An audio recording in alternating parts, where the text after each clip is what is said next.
안녕하세요. 이번 3부에서는 그 증시는 좋지 않은데 기업 실적 전망은 좋은가라는 제목으로 한번 진행을 해보도록 하겠습니다. 최근 코스피 지수가 2600 밑으로도 떨어진 적이 있는데요. 일부 전문가분들은 이제 바닥에 도달했다는 전망도 있고, 아니다. 지금 바닥은 아니고 한 단계 더 떨어질 것이다 라는 전망을 하고 있는데, 의원님께서는 앞으로 주시장 대충 큰 흐름을 어떻게 보시나요? 일단 주가가 이제 2600, 코스피 2600포인트 밑으로 잠시 내려오기도 하고 했는데요. 모르겠습니다. 상당히 시간이 지나서 경기가 굉장히 나빠지고 그러면 여기서 추가적으로 더 좀 내려갈 수도 있을 것 같은데, 그런 아주 안 좋은 그림, 이게 아닌 이상은 지금에서 주가가 크게 하락하거나 이러지는 않을 거다라는 생각이 듭니다. 그러니까 그냥 보면 긴축에 의해서 주가가 하락하고 하는 부분들은 이미 시장에 어느 정도는 좀 반영이 됐다라고 봐야 되거든요.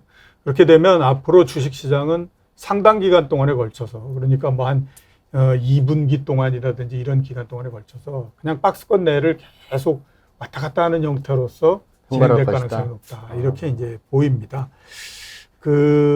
주가가 이렇게 우리가 그냥 막 떨어질 때는 보면 굉장히 많이 하락할 것 같잖아요. 공포 엄청나게 심하고. 근데 꼭 그런 거는 아니거든요. 시간이 지나면 또 바닥을 만들고 이렇게 하는데, 그렇기 때문에 경험적으로 어느 정도까지 내려갔느냐 하는 거를 가지고 앞으로 주가가 어떻게 될 것인가 하는 것들을 한번 생각해 볼 필요가 있습니다. 코로나19가 발생하기 전에 주가가 코스피가 어느 정도였냐면 2250포인트 정도였습니다. 이번에 이제 하락할 때 제일 많이 내려간 게 2550 정도까지 내려갔으니까. 그렇죠. 둘 사이의 폭이 한 300포인트. 대략 보게 되면 10% 정도 차이가 나는 거거든요.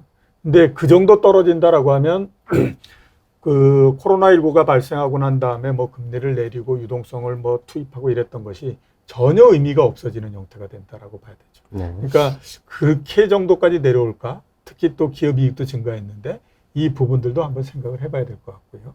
그 다음에 2017년도에 우리나라 기업 이익이 처음으로 영업 기준으로 200조를 넘어갔을 때가 있었습니다. 그때 주가가 2600까지 상승을 했거든요. 그리고 2018년도에 주식시장이 이익이 절반이 되면서 경기도 나빠지고 그래서 하락을 했었는데, 그때가 이제 2600에서부터 시작해서 1900 정도까지 내려왔어요. 고점 대비해서 하락률이 27% 정도 됐습니다. 네. 이번에 작년도 7월 달에 주가가 3300 좀 넘었잖아요. 그리고 2550 정도까지 내려가면 그게 23% 하락한 겁니다. 그러면 2018년도 같은 경우에 이익이 절반이 됐는데 27% 떨어졌거든요. 네. 지금은 보면 아직 이익이 크게 줄어들거나 그러지 않은 상태인데 이미 23%가 내려왔잖아요. 그러면 그런 경우가 온다고 하더라도 추가적으로 하락할 수 있는 폭이 한 4% 정도밖에 안 된다라고 봐야 되죠. 그렇게 되면 이게 하락도 어지간히는 좀 진행됐다. 이렇게 이제 보는 것이 맞다라고 봐야 되죠. 물론 뭐 금리를 굉장히 많이 올려서 갑자기 금융 위기가 터진다든가 이러면 이건 얘기가 달라지는 거지만 그렇지 않다라고 하면 지금에서 추가적으로 크게 하락하고 하는 부분들은 당분간은 좀 안 나오지 않겠냐라는 생각이 좀 듭니다. 그럼 예를 들어서 지금 주식을 전에 사지 않은 사람이라고 하면은 좀 더 기다려야 될 입장인지, 아니면 지금쯤은 조금씩 덤빌 그런 타임으로 보시는지요? 지금 정도에서는 조금씩 살 수 있죠. 근데 사람이라는 것이 참 희한해서 주가가 오를 때는 주가가 왜 이렇게 싼지 모르겠고, 주가가 떨어질 때는 주가가 왜 이렇게 비싼지 모르겠고, 그래서 겁이 나서 지금 못하고 있는 상태잖아요. 그 겁이 나는 거와 그 탐욕을 이겨야지만 주식에서 수익을 낼 수 있는 거거든요. 지금 정도에서는 제가 봤을 때는 별 큰 문제가 없다. 문제는 없어 보인다. 라고 생각이 듭니다. 선생님 어떻게 보시는지요? 예, 지금 뭐 기업 이익과 주가의 관계, PER 이런 거 얘기하는데요. 지금 뭐 10배 수준이니까 물론 이제 뭐 애널리스트의 실적 추정 예측이 들어가긴 한데 이 주가 자체에 뭐 대단한 뭐 버블이나 거품이 끼어 있는 것 같지는 않습니다. 2600 레벨이라 그러면. 그리고 이제 과거의 경험칙을 가지고 뭐 과거에 그랬으니까 앞으로도 그렇다라는 게 늘 맞는 건 아니지만, 우리가 지금 주가 조정받는 거 보면 이게 정말 못 봤던 조정인 것 같잖아요. 근데 이사님 말씀하신 것처럼 2018년에 미국 증시도 지금보다 더 빠졌어요. 그러니까 이런 류의 조정은 있을 수가 있는데, 역시 이제 경험칙의 범주에서 말씀을 드리면 한 20에서 25% 받는 조정은 꽤 큰 조정입니다. 투자자들 입장에서는. 근데 그 다음에 이제 주식이 밀리게 되면 참 공교롭게도 한국 시장의 역사를 보면 어정쩡하게 30%, 35% 빠지는 건 없고 바로 주가가 반토막이 나요. 예전에 1000에서 500까지 떨어지고 그래서 보면 제 생각에는 한 25% 빠지는 거는 뭐 금리라든가 순환적 경기 요인, 기업이익이 반영이 되는 거고 반토막이 나는 거는 그런 순환적 사이클이 아니고 뭔가 시스템적인 위기. 이건 자본주의에서 부채 위기거든요. 과거에 우리나라 주식 반토막 날 때 보면 뭐 가게가 빚 못 갚은 카드 위기, 또 2008년 미국의 금융위기도 미국 사람들이 빚 못 갚은 거고요. 과거 우리 증시 반토막 날 땐 뭐 현대그룹, 대우그룹 이런 위기들이 커질 때 반토막이 납니다. 그러면 이제 지금의 구조가 전 좋지 않다고 봐요. 부채가 많이 늘어났으니까. 근데 앞서 말씀드린 것처럼 역으로 부채가 너무 많이 늘어나니까 이걸 도저히 터뜨리고 가기에는 너무 힘든 구조가 된 것 같아요. 그래서 지난 10년이 뭐 주식이 굉장히 좋았지 않습니까? 근데 미국의 성장률은 2차 대전 이후로 가장 낮았고 저금리 효과가 크고 또 중앙은행이 그렇게 크게 탈나는 거를 막으면서 온 것 같거든요. 그래서 우리가 먼 미래는 모르지만 지금까지 걸어온 행태를 본다 그러면 그냥 구조조정도 안 하고 하니까 좀비 기업도 많고 경제가 활력은 없잖아요. 그러니까 잘 못 올라가는 거예요. 근데 떨어지는 힘도 상당히 약해진 거 아닌가라는 생각이 들고 그런 거라 그럼 제 생각엔 이번 조정도 한 20에서 25%의 조정이라고 보면 지금의 조정이 어떤 좀 하단부 아닌가라는 생각을 갖고 있습니다. 한 가지 말씀을 드리면 생각이 드는 게 네. 20에서 25%라고 하는 게 네. 시가총액 큰 놈들이 받쳐주니까 그렇게 되는 것이지 일반 또 개인들은 시가총액 물론 야동하고 있단 말이에요. 그렇긴 한데 꼭 그렇진 않습니다. 삼성전자가 한 27% 밀렸으니까 네. 그것도 이제 좀 대형주도 그 정도 밀렸다고 봐야 되겠죠. 네. 그 다음에는 이제 약간 통계적인 수치를 한번 제가 여쭤보고 싶은데, 이번에 주가 떨어지고 했던 게 이제 금리 인상이 주가 떨어지는 거에 요인이라는 얘기도 들리고 하거든요. 네. 근데 실제로 이제 금리가 올린 게 주가 떨어지는데 영향을 미쳤는지, 그렇다면 반대로 얘기를 했을 때, 앞으로 금리 인상이 물론 한해에서 결정할 문제지만은 계속 된다고 가정을 할 경우에 주가도 더 추가적으로 하락할 요인이 생기시는지 그건 어떻게 보시나요? 주가라고 하는 거는 예고적인 기능, 예측적인 기능을 많이 갖고 있기 때문에요. 그러니까 어떤 사안이 벌어질 때 초반에 그거를 굉장히 많이 반영을 하죠. 그러니까 이번 같은 경우에 보면 1월 달에 이제 주가가 집중적으로 많이 떨어지지 않습니까? 그거는 1월 달 작년 말서부터 1월 달 사이에 이 금리 인상, 긴축 이거에 대한 얘기가 굉장히 많이 나왔기 때문에 그 효과로 해서 많이 떨어진 거거든요. 그리고 그것이 이제 일정 부분 어느 정도 지금 반영이 돼 있는 그런 상태입니다. 그렇기 때문에 우리가 예상할 수 있는 범위 내에서 금리가 인상되고 한다라고 하면 추가적으로 떨어지거나 그러지는 않는다라고 봐야 되죠. 그리고 예상할 수 있는 수준이다라고 하는 거는 연준의 미국 금리 기준으로 했을 때 연말까지 2.75에서 3% 이런 정도까지 올리는 거는 그다지 제가 봤을 때는 주가에 추가적인 영향을 주거나 이러지는 않는다라고 봐야 되기 때문에 지금에서 금리 인상을 계속한다. 그리고 또 앞으로 연말까지도 계속 금리를 인상한다. 그러면 그 금리를 인상할 때마다 주가가 떨어진다. 이 그림은 안 나온다라고 봐야 되죠. 그런 것들은 일단 과거의 경험적인 형태로서 봤을 때도 그런 그림은 없었기 때문에 전체적으로 보면 이제 금리를 인상하면서 생기는 영향, 이거는 일정 부분 어느 정도는 좀 다 반영이 돼 있다. 이렇게 이제 보는 게 맞죠. 선생님 어떻게 보시나요? 네, 저는 이미 중앙은행의 의사결정 우리가 늘 보니까 매우 다이내믹하고 아주 분주하게 움직이는 모습을 계속 뉴스로 보겠지만 네.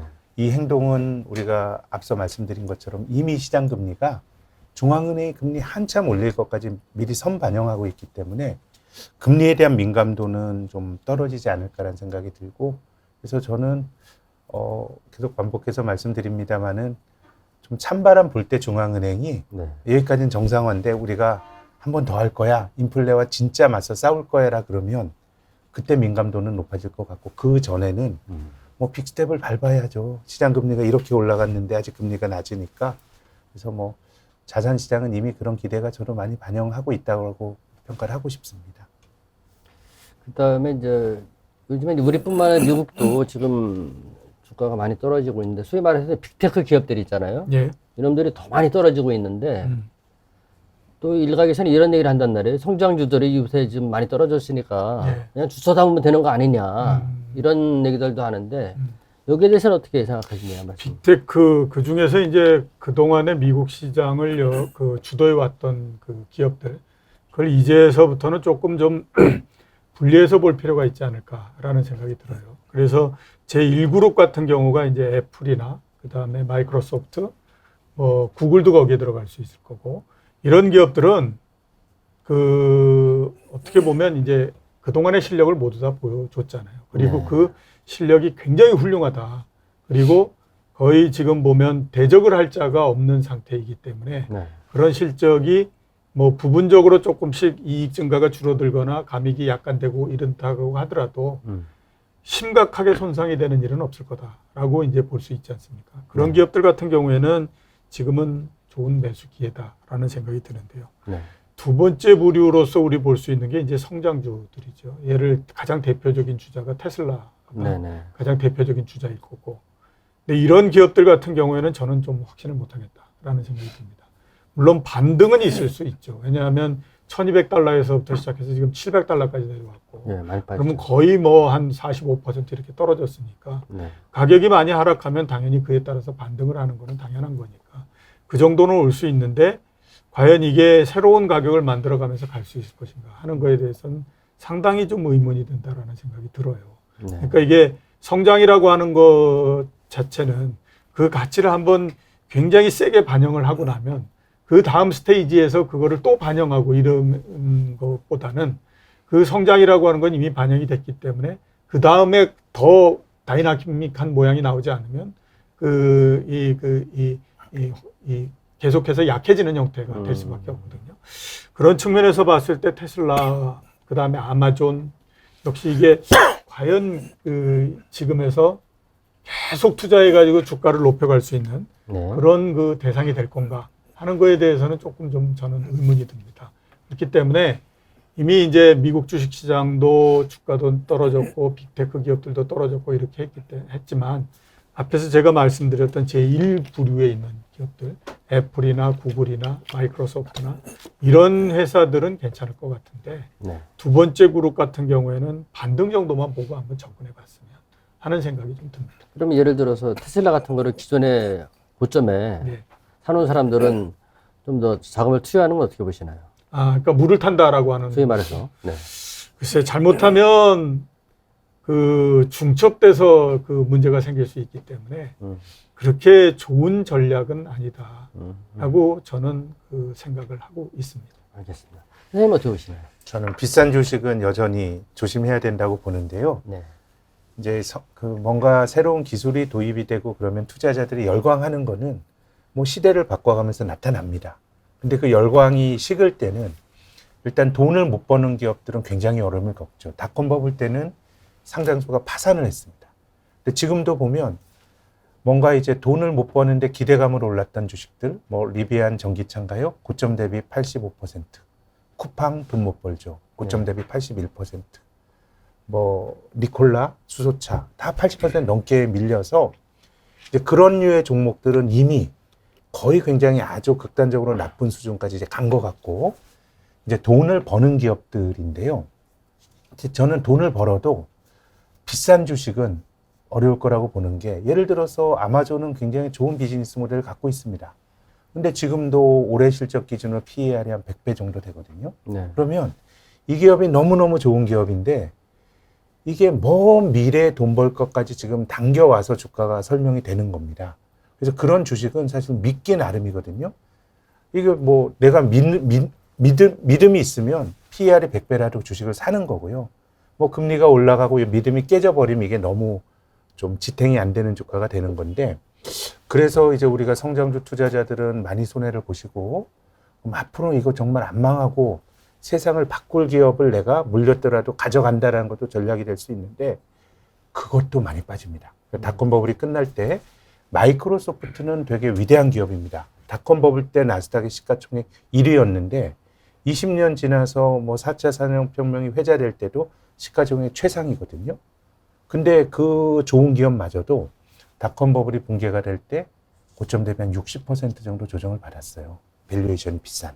근데 지금 애플이나 구글 같은 경우는 PER이 한 20배 내외니까 뭐 이들이 가진 압도적인 경쟁력을 생각하면 이거는 뭐 아주 껍데기만 있는 주식은 아니니까 좀 합당한 네. 어느 정도 지탱이 될 것 같고, 그래서 저는 비싼 주식들은 굉장히 어려움이 전 더 남아 있을 거라고 봅니다. 알겠습니다. 이번에는 이제 기업 실적 부분하고 주가 부분 한번 얘기를 나눠보고 싶은데, 주가는 지금 상당히 빠진 건 다 아는 얘기고, 예.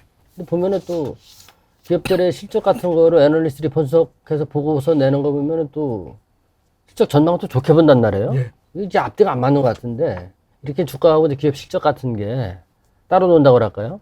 이런 뭐 이유가 있는지, 아니면은 이런 현상이, 물론 이제 하반기 쪽에 우리 포커스에서 얘기를 나누고 있으니까 어떻게 보시는지 한 말씀해 주시죠. 주가가 전환 시점을 지날 때는 항상 그런 모양이 나옵니다. 그러니까 기업 이익은 계속해서 증가하거나 그 다음에 기업 이익에 대한 전망치는 계속해서 높아지는 형태가 되는데, 주가는 그와 반대로 떨어지는 형태가 되거든요. 그거는 뭐 이번만의 문제가 아니고 그동안에 계속해서 나온 그 부분들이고, 지금도 그거의 이제 반복이다 라고 봐야 되거든요. 그 주가라고 하는 거는 앞에서 말씀드렸던 것처럼 예고적인 기능이 있기 때문에 가장 먼저 움직이는 형태가 되고요. 그 다음에 이제 경제 지표가 움직이고, 맨 마지막에 기업 실적이 움직이고, 이런 형태가 됩니다. 그러면 지금에서 우리가 봐야 될 거는, 일단 주가가 떨어졌다. 이거는 그냥 내려간 거는 아닐 것 같고, 뭔가 경기가 나빠지든지 그에 따라서 기업 실적이 둔화될 가능성이 높다. 이거를 지금 알려주고 있는 부분들이잖아요. 네. 하반기에 전체적으로 경기가 둔화될 가능성이 높다라고 하는 거는 많이들 얘기를 하고 있는 부분들입니다. 네. 그러면 경기가 둔화되면 당연히 기업 실적은 나빠진다라고 봐야 되죠. 왜냐하면 이 경제라고 하는 부분들을 기업 단위로서 잘라놓은 것이 기업 실적이다라고 봐야 되기 때문에 네. 둘 사이의 연관성은 굉장히 크다라고 봐야 되거든요. 그렇기 때문에 아마 2분기 뭐 이 정도서부터는 이제 기업 이익은 좀 줄어드는 형태가 될 걸로 그렇게 보이고요. 이제 문제는 뭐냐면, 과연 이제 줄어들 때 어느 정도로서 줄어들 거냐. 이게 정말로 한 50%씩 이게 날아가 버리는 형태가 될 거냐. 아니면 한 20% 정도 줄어들 거냐. 이거에 따라서 이제 주가가 좀 결정이 된다라고 봐야 될 것 같거든요. 이 앞에 말씀드렸던 것처럼 2018년도 같은 경우는 거의 50% 정도 줄었었는데, 그 경험이 가장 최근의 경험이니까 우리는 그거에 대한 두려움을 가질 수밖에 없죠. 그러면 지금 이제 기업 이익을 어느 정도 될 거다라고 해서 그걸 예상해서 시장이 움직이는 정도는, 이게 잘못하면 올해에서부터 내년도 하반기까지, 내년도 상반기까지 기업 이익이 50% 정도 줄어들 수 있어. 이거에 대해서 지금 반응을 하고 있는 부분들이니까, 시간이 지나면 제가 봤을 때 주가의 방향성과 이익의 방향성은 동일해지는 형태가 될 거다라는 생각이 듭니다. 그리고 그 동일해지는 거는 아마 하반기 정도서부터 아닐까라는 생각이 좀 들어요. 선생님 어떻게 보시나요? 네, 지금 사실 뭐 저희들이 분석하는 사람이 좀 부끄러운 이야기이죠. 근데 변곡점에서 애널리스트들이 잘 못 맞춘다는 말씀은 저도 뭐 많이 공감을 하고요. 근데 실적 자체가 뭐 앞으로 우리가 여러 가지 가능성을 보고 있지만 아주 그렇게 나쁜 것 같지는 않아요. 1분기 실적도. 근데 이제 주식은 잘 못 오르는데 실적이면 좀 과하게 빠진다는 생각이 드는데, 저는 뭔가 이제 주식 시장에 투자하는 돈의 성격이 좀 바뀐 게, 예전처럼 이제 액티브 투자가 많을 때는 이 기업이 이익이 늘어나네, 이거 사자, 이런 식의 디테일한 의사결정이 내려지는데, 지금은 뭔가 이제 패시브 덩어리로 사는 돈이 좀 많아지다 보니까 미시적인 개별 기업에 대한 의사결정보다는 뭔가 금리가 올라가고 주식이 어떨까, 또 한국이 중국이랑 묶여있네, 중국은 나 별로 안 좋아하는데, 그러다 보니까 뭔가 그런 식으로 주식을 파는 힘이 존재하는 것 같아요.